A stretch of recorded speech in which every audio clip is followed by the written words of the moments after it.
Fala pessoal, tudo bem com vocês? William viaja, Renato Augusto titular e uma mobilização incrível para o jogo contra o Flamengo.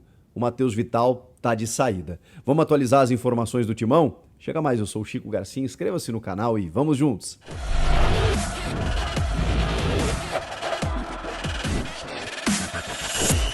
Chegou a hora, gente. Não tem mais jeito. É nesta terça-feira que o Corinthians ou se despede definitivamente da Libertadores ou, quem sabe, conquista uma virada histórica, uma remontada, uma reviravolta que não estava nos planos, né? Porque a tendência, como eu já falei pra vocês, é óbvio que é o Flamengo confirmar a classificação, tem uma boa vantagem, vai jogar em casa, o time tá muito bem.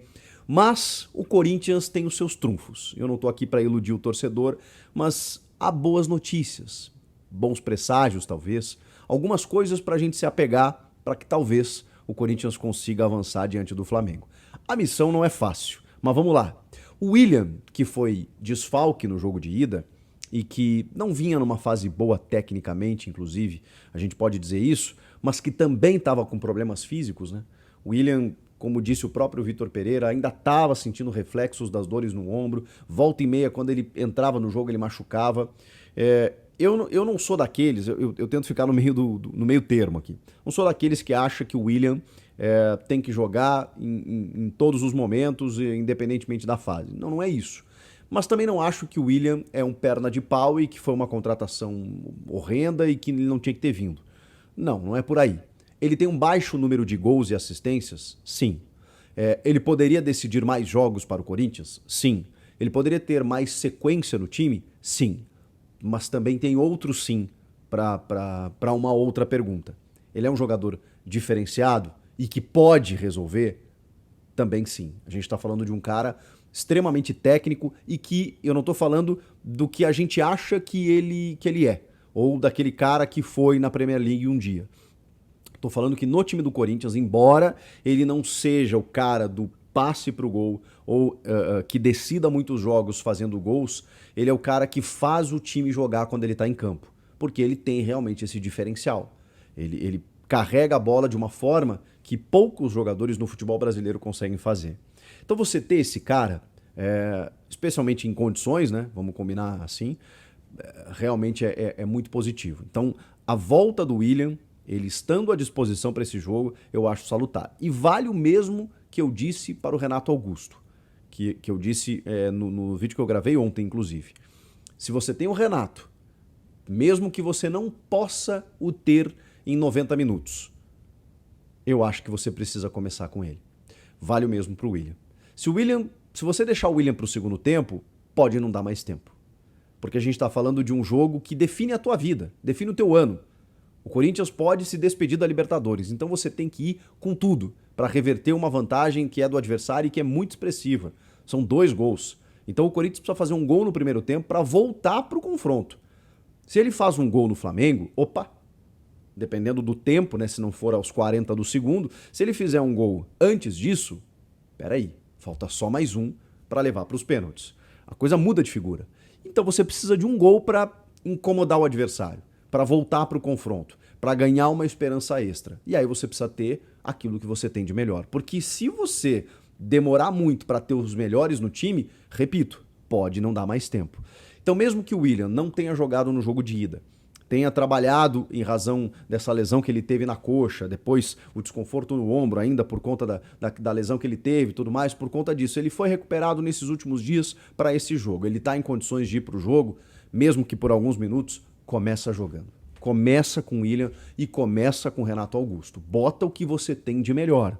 É um jogo decisivo, extremamente decisivo. O Adson também está de volta, está à disposição. O Mosquito, que também jogou bem no final de semana, que também vem jogando bem. Esses jogadores, você precisa colocá-los em campo. Na verdade, com exceção do Maicon, o Corinthians está com todo mundo à disposição.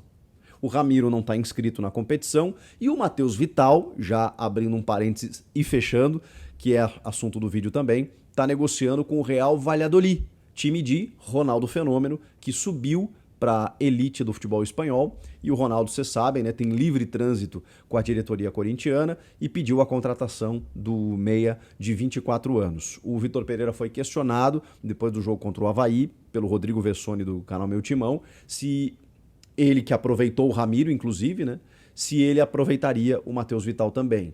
Ele disse que o Ramiro treinando é uma máquina e que, diante da dificuldade de meio-campistas e até mesmo de extremas, né, porque o Ramiro tem essa polivalência, decidiu por aproveitar o jogador. E no caso do Matheus Vital, que isso aconteceria em algum momento. Bom, talvez não seja o caso, talvez o Vital saia antes disso, os valores não foram revelados, mas a tendência é que o Vital, então, seja negociado com o time de Ronaldo Fenômeno. Só para fechar o parênteses, né, porque o Vital não pode jogar Libertadores, não está inscrito, deve estar saindo. O Ramiro, que embora esteja sendo aproveitado pelo Vitor Pereira, também não está inscrito. Mas enfim, com exceção do Maicon e destes, e do Paulinho, evidentemente, está todo mundo à disposição. Então, o Vitor Pereira vai poder escalar o seu time titularíssimo. E o Vitor Pereira, falando nele, concedeu uma entrevista para a Corinthians TV e usou a seguinte expressão. O Vitor é um cara que ele entendeu o que é o Corinthians. Não sei se foi naquele jogo contra o Boca, não sei se foi na chegada, em que os caras abordaram ele lá em Portugal, antes dele embarcar para o Brasil. A torcida já marcou presença no embarque dele, só para ele sentir um pouco. Não sei se foi nos jogos na Neoquímica Arena em que ele sentiu a força da torcida. Não sei se quando ele perdeu o clássico para o Palmeiras, em que o mundo veio abaixo, caiu na cabeça dele. Mas talvez em tudo isso, né?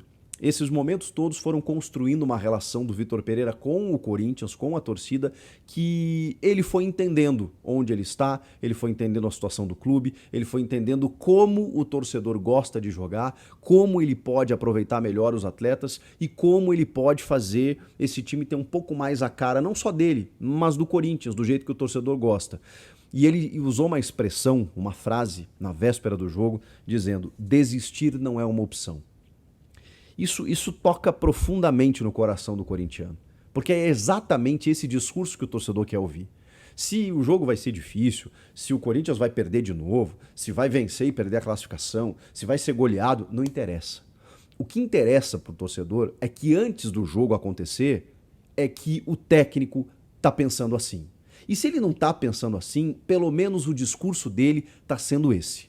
É isso que o torcedor quer.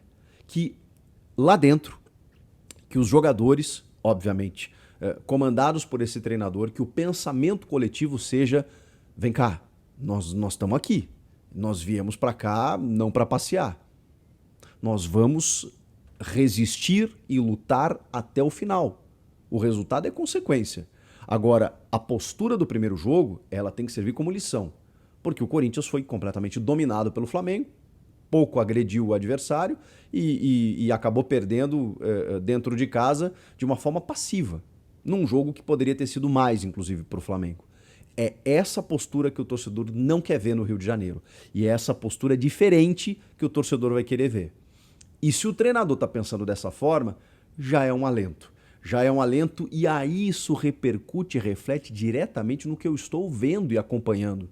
Pelo menos na rede social, pelo menos na recepção da delegação lá no Rio de Janeiro, na porta do hotel, com dezenas de torcedores que foram recepcionar o ônibus com apoio, com torcedores confiantes na classificação, porque o Corinthians tem uma coisa inacreditável. Parece que na dificuldade a coisa ganha um tamanho muito maior. Parece que o torcedor gosta desse tipo de jogo. Não, tá bom, nós temos que reverter um 2-0, pá, aí que eu gosto. É uma coisa meio louca isso, né? Eu vi torcedores dizendo o seguinte, é curioso, mas a mobilização, a expectativa, o engajamento do torcedor, ele parece estar maior agora do que no primeiro jogo, em que, teoricamente não, né? Em que tava 0-0. Antes do primeiro jogo tava 0-0, tudo podia acontecer, e o Corinthians jogava em casa a primeira partida. Mas esse 2-0 contra, ele provocou uma ira, uma gana, uma vontade, uma sede de construir essa virada que é muito bonito de ver, cara. É muito bacana de ver. A gente não sabe o que vai acontecer no jogo, mas tá bacana de ver essa mobilização, essa confiança entre torcida, treinador e que isso se reflita, obviamente, dentro de campo. Porque não adianta nada esse discurso se lá dentro a postura for igual à do jogo de ida. mas os caras sabem que eles vão ter que correr muito mais do que correram na semana passada. Pelos torcedores que lá estarão no Maracanã, por todo mundo que vai acompanhar pela televisão e, obviamente, por toda a nação, né? Porque também, se o Corinthians consegue essa virada, meus amigos, chega numa semifinal com muito tamanho, com muita força, com muito corpo. O time, já que ele tem todo mundo à disposição, deve ser o Cássio, Fagner, Bruno Mendes, Balbuena, Fábio Santos, eu espero, Cantígio, Duqueiroz e Renato Augusto, William, Yuri Alberto, e aí tem uma dúvida se será o Adson ou o Mosquito ou o Roger Guedes. O Vitor Pereira já disse que os dois não jogam juntos, mas ele tem colocado os dois juntos. Contra o Avaí, ele disse que foi a melhor partida do Roger jogando pelo lado, mas também que foi um jogo de uma postura ofensiva e que contra o Flamengo a gente sabe que não será dessa forma. O Flamengo jogando em casa, mesmo com a vantagem, é um time que tem a bola, é um time que constrói a posse, é um time que ataca muito. Então o Corinthians vai ter que ser muito estratégico para, nos espaços que o Flamengo oferecer, conseguir marcar o seu primeiro gol.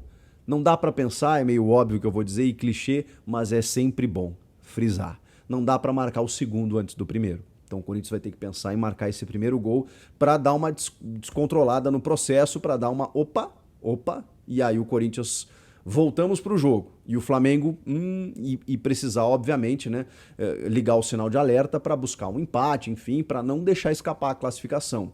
E aí nesse desconforto do adversário dentro de casa, da sua torcida, pode estar a esperança de um segundo gol. E aí depois sabe-se lá o que vai acontecer, se um terceiro, se pênalti e tudo mais, mas não dá para pensar isso antes de marcar o primeiro gol. Esse é o objetivo, essa deve ser a linha do Vitor Pereira para esse jogo. Tá chegando a hora, gente, nada mais a dizer para essa partida a não ser esperar por ela e depois, obviamente, a gente se encontra aqui no canal para uma live e falar ou do Corinthians eliminado ou do Corinthians classificado. Quem avança, se será o Flamengo ou o Corinthians, e a gente vai falar muito de Libertadores da América nessa semana. Beleza? Comenta aqui, inscreva-se no canal e eu volto na próxima. Tchau!